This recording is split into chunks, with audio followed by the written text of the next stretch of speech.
Yeah, I think. By the way, for those of you guys watching, the VLC stream is dead. It would seem. So we don't know if it will come back up. If it does, we'll switch back to it. I'm going to meanwhile start off my Dom player. So if the VLC stream doesn't come back online, I'll probably be casting Game 2 by myself. If it doesn't come back online, hopefully it will, and we'll be okay. We'll just have to wait and see. But Dom doesn't seem to be connecting for me. Sorry guys, just give me a second. I'm just getting the setup. Yeah, I think the one thing I do want to say that was really impressive there. I think both players deserve a lot of credit. I don't think we can take it away from them. And Dom seems to be almost dead. It doesn't seem to be loading for me. Hey guys, you can hear me now, right? Sweet. Cholera's in the house. Is that Cholera? How's it going, guys? Okay, we can hear you. Yeah. All right, fantastic. I don't know if you got to see that match, Cholera, but it was fantastic. I think both players deserve a lot of credit for that, because the fact of the matter is that July rushed with the five pool. BeSt saw it and immediately adapted his strategy by building his photon cannons in his base and abandoning his natural. I think a lot of Protoss players might not have adapted that well. They might have tried to, defend the natural expo and ended up just having no chance whatsoever. And then he also went and put his gateways in an excellent position. And July almost didn't scout it. It really was the perfect position to position those to put those proxy gateways down. Unfortunately for him, July saw it just in the nick of time. And once July saw it and had those two sunkens up, or even the one sunken up, that was it for him. There was no way he was going to be able to win that. And from that point on, July was just too far ahead because of the way he had completely banjaxed his opponent's strategy. What? So banjaxed? A great game of StarCraft between those two. Banjaxed, yeah, I suppose it's more of an Irish colloquialism, but a great game of StarCraft nonetheless. VLC stream seems to be down. We're not sure if it's going to come back up. Try the VLC stream is back up? Restart it. Oh wait, just died again. What do I click? Just... Okay. Yeah, it just died again. Okay, well, we'll hopefully the VLC stream will come back up. But that was a great game of StarCraft. So for the next game, we will hopefully have Cholera with us. We haven't decided on order, but I think it'll probably be Moletrap, myself, then Cholera, and then Moletrap. So we'll go with that, just to keep things simple. And I'm trying to get Dom up and running, which it doesn't seem to want to do either, but let's hope it works. Anyway, did you see that game, Cholera? And if you did, what are your thoughts? I did see that game, and I'm actually just curious about your thoughts on that debate we had earlier. Was it cowardice or was it brilliance of July to go for that? What was your opinion? Yeah, this is what I'm saying. I think this is the OSL. Well, I think in the end we concluded it depended on what you thought on the player. But other than that, right. I think I think it was probably fair to say that it just boils down to what happens on the day. There's so many circumstances that make a difference in these situations. I think ultimately, OSL finals, huge risk by July to go for that. I don't think it was either cowardice or courage. I think it was madness. I think it was certifiable insanity what July did. Regardless of what else you want to call it, it was just nuts that he actually took the risk and went for that choice of strategy and build.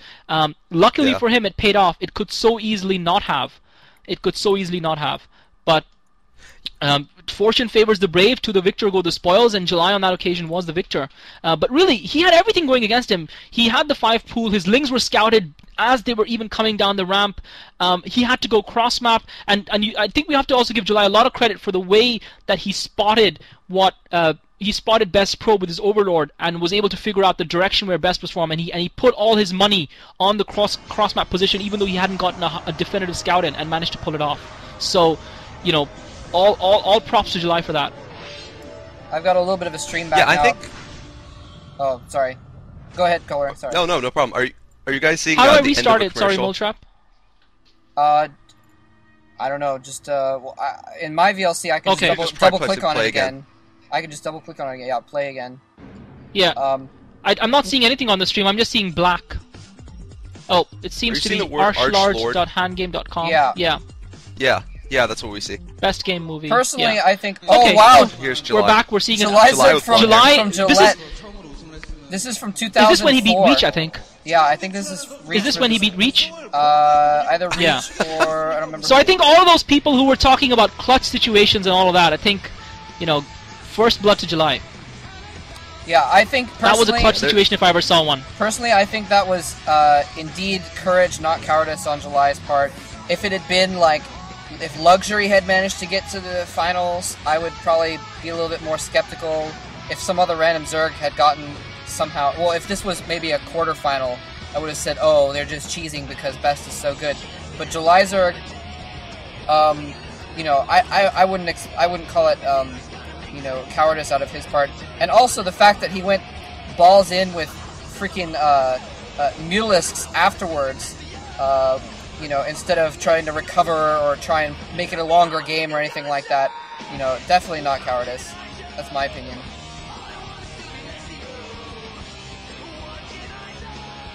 Yeah, fantastic game of StarCraft. I think we're going to be gearing up for Game 2 now. We've got Game 1 behind us, and it's up to BeSt. I mean, he's just got to be completely... His head has got to be melting. His brain must be a pile of goo right now, because he's got to be thinking to himself, okay, here I've got a Zerg who is just insane playing against me and willing to do whatever it takes.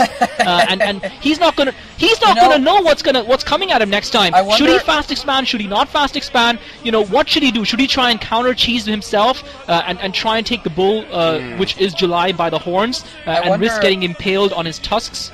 I wonder, sorry, real quick, I wonder if that's why July did that in the first game, just to throw BeSt off for the whole series right at the beginning. Yeah, I think that's a great point, actually. It really messes up his openings.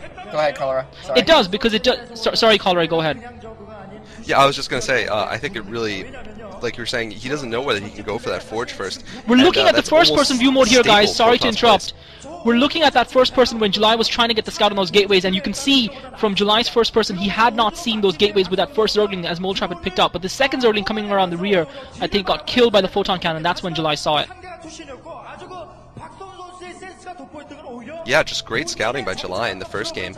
I also have to say, though, I think it was a very calculated decision on the map Othello, which is a fairly macro-heavy map, and I was definitely, in our little bets on how the game would go, I was definitely giving that set to BeSt, and that's how I concluded that July was going to lose 3-2, because I thought he would win Andromeda and Horangdo, but seeing that he's won this first game on Othello, I think the chances have definitely swung in his favor for this entire series, because I feel Othello will be his bane. I think Troy, he probably will have to pull off something amazing to win, but having seen him win Othello, I have great hopes for the God Award for Tushin here.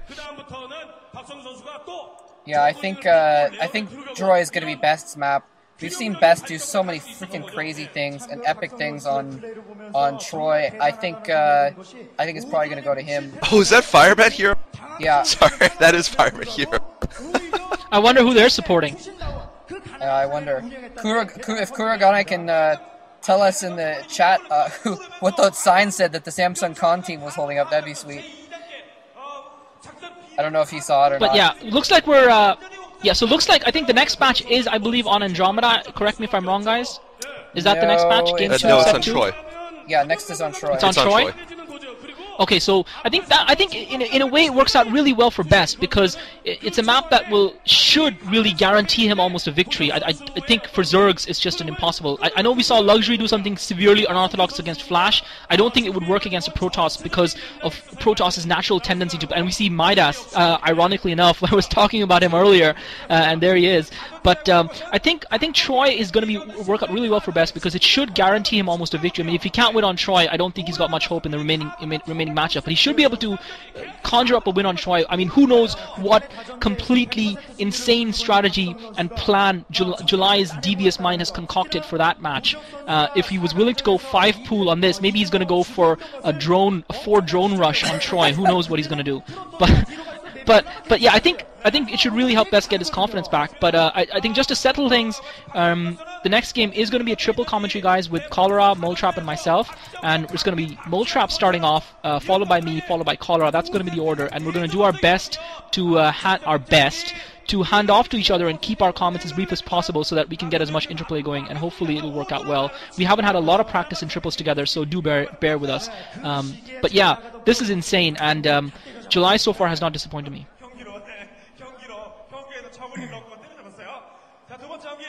Yeah, absolutely. Oh, Apparently, And by the way, I'm just...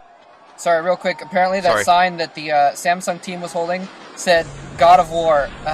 So Samsung is supporting July Zerg, apparently.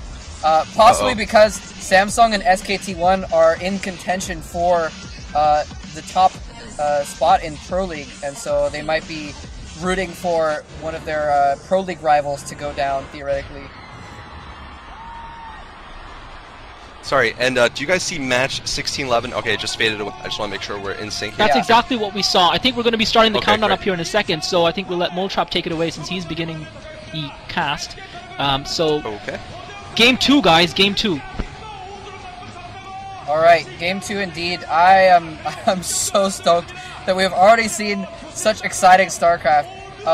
This is going to be crazy. I'm really hoping and expecting that BeSt will take this game. I think after that we can, and we said this in the beginning as well, but I'll just reiterate that we have no idea what the hell is going to happen in this series. It is so difficult to predict. July Zerg is such a dynamic player. He will do anything, and as Class Artist frequently mentions, he's comfortable in doing standard strategies and going back to old school strategies, pulling off random two-hatch strategies, two-hatch tech builds, things like that. So, yeah. I think, honestly, someone else said this in the chat channel. What do you guys think? What if, I don't think he's going to do it. There's no chance he'll do the same strategy twice, but I think it might be fun for July Zerg to go 5-pool again, because then he could basically do the same